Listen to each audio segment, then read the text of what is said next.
1884 में केएमसी ने इस जगह को ईस्ट इंडिया ट्रामवे कंपनी के नाम किया। 99 साल की लीज दी, फिर वो लीज टर्म खत्म हुई, चेंज होती रही।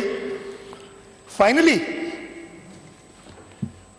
अजीब ही जो कागजात जो मुझे मिले, हो सकता है इनमें गलती होगी तो बता देंगे, मैं तो हाउस को वही इंफॉर्म कर रहा हूं जो इंफॉर्मेशन मेरे पास है अभी तक। 79 के अंदर, उस वक्त केबीसीए थी, 18वीं तरमीम नहीं थी, केबीसीए हुआ करती थी 79 में। केबीसीए को एक दरखास्त आती है इस जगह पे बिल्डिंग बनाने की, और एक कंपनी जेनेका के नाम से, उसके जो लोग थे उन्होंने ये बिल्डिंग प्रॉबेबली खरीदी होगी ना। और मजे की बात यह है कि वो जो सेल डीड है वो 83 की, जो केएमसी ने अप्रूव की है। केएमसी में 83 में कौन था वो देख लें। 79 में, यानी वही कंपनी सेल जमीन खरीदने से पहले सबमिट करती है प्लान्स, अपने बिल्डिंग प्लान्स, और 83 में वो सेल डीड होती है। केबीसीए ने वो प्रोसेस की, उसको इजाजत दी, और 80 की दिहाई में ये बिल्डिंग बनना शुरू हुई, और ये बिल्डिंग 80 की दिहाई में ओरिजिनल शेप में जो उस वक्त थी कंप्लीट हुई।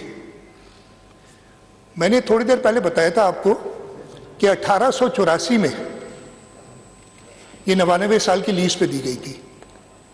83 में इसके 99 साल पूरे हो गए, लीज रिन्यू नहीं हुई।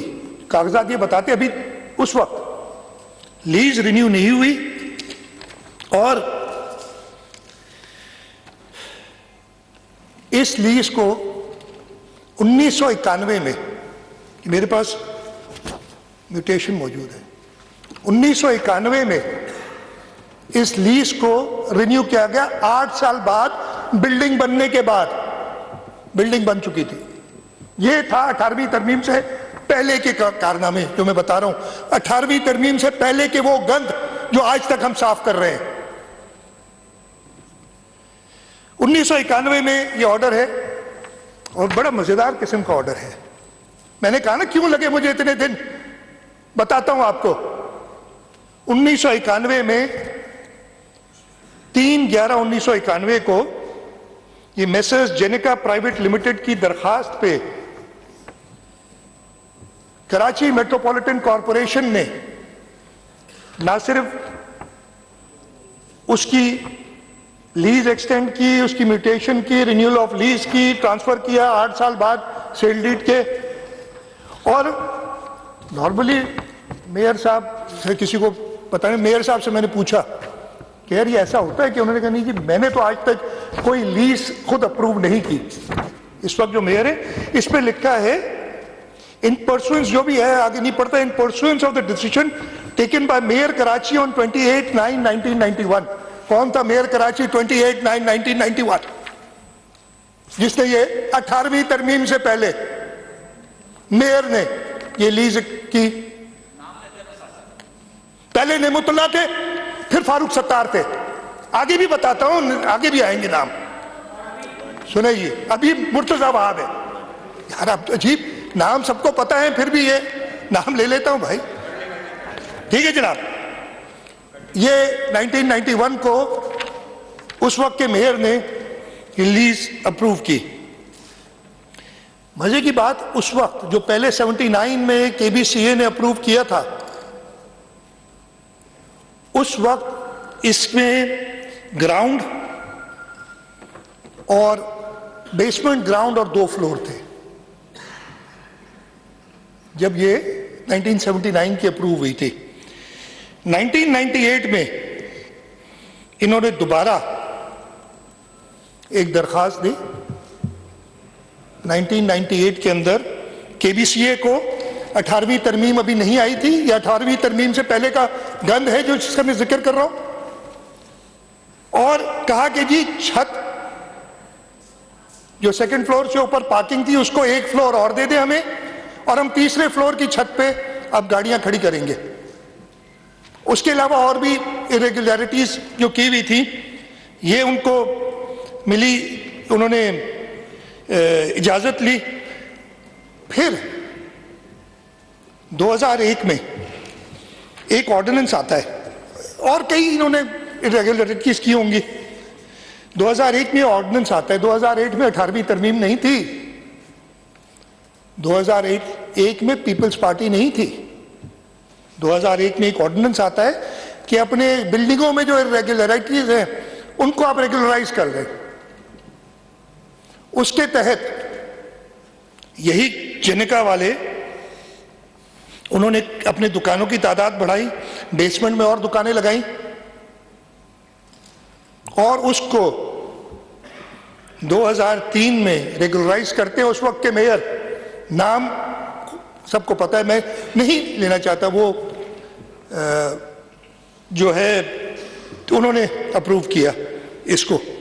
तो ये है सारी 18वीं तरमीम से पहले की कारनामे जो कि किए गए, जिसकी वजह से इस किस्म की बिल्डिंग, जिसके अंदर ऑन पेपर उन्होंने दिखाए जो कि कम थे, मुनासिब नहीं थे, अब कोई भी देख ले, 16 एग्जिट्स और बेसमेंट के अंदर दुकानें, ये सब अप्रूव किए गए बिफोर द 18th अमेंडमेंट।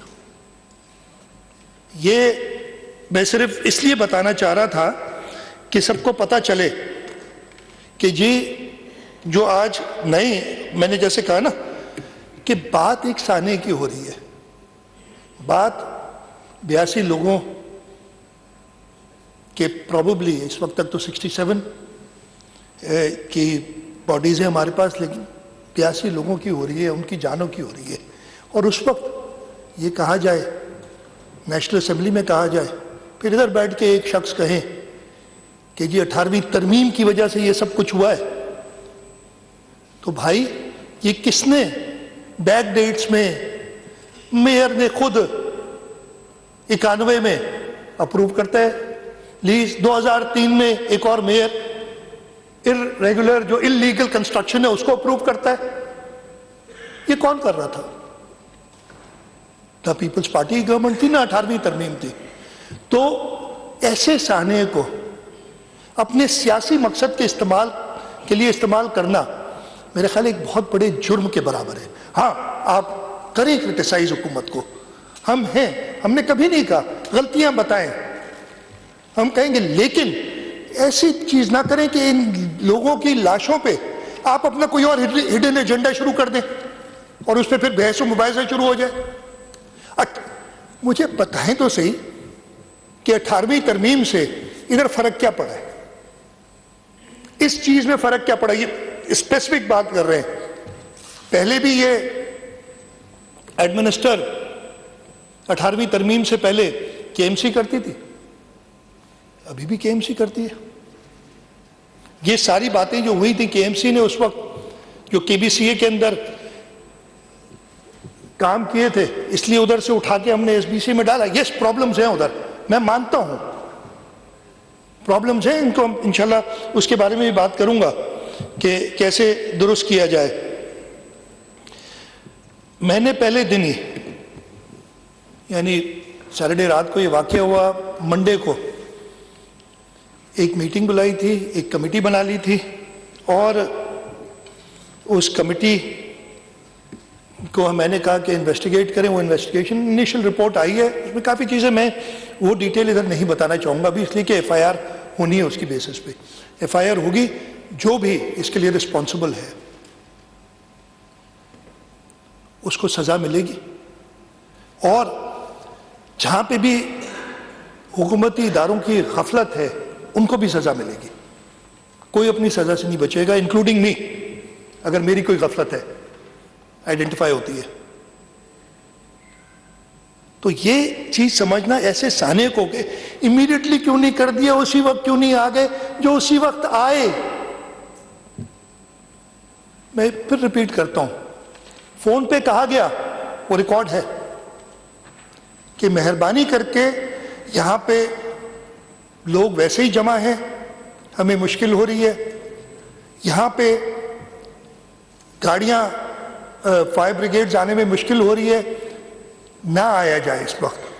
लेकिन नहीं जी, हम आएंगे, हम शो करेंगे, हम टीवी के सामने खड़े होकर बातें करेंगे, हम फलाने को डराएंगे, धमकाएंगे और खुद भी डांट खाएंगे। ये भी हुआ।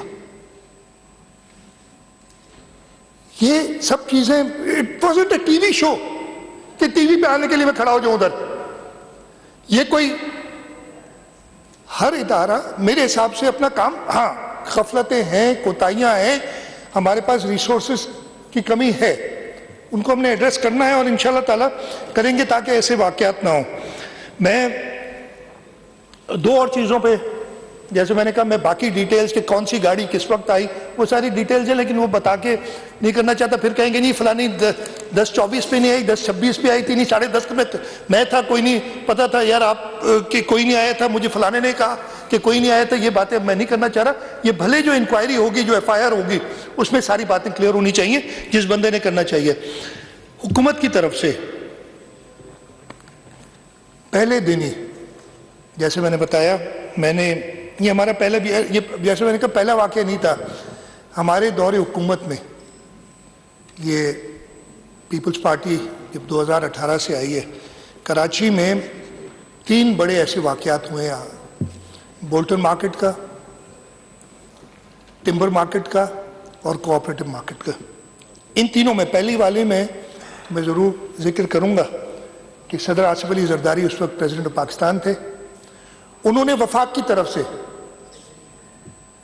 दी थी मदद सिंध हुकूमत को। कायम अली शाह साहब चीफ मिनिस्टर थे और कायम अली शाह साहब ने बैठ के चेंबर वालों के साथ एक कमेटी बनवाई और जो लोग जिनका नुकसान हुआ था उनको उस नुकसान का इजाला करके दिया था। और वो सब अल्लाह का शुक्र है, अगेन नुकसान जो उस वक्त ज़िंदगी एक ट्रॉमा से गुजरते आदमी, उसका तो कोई नहीं हल हो सकता, लेकिन वो सब अपने वहाँ पे खड़े और इतनी शफाफी से हुआ, इतनी ट्रांसपेरेंट तरीके से हुआ कि जितने पैसे वफाक ने दिए थे उसमें से तकरीबन 330 मिलियन 33 करोड़ बच गए और वो हमारे अकाउंट्स में पड़े रहे।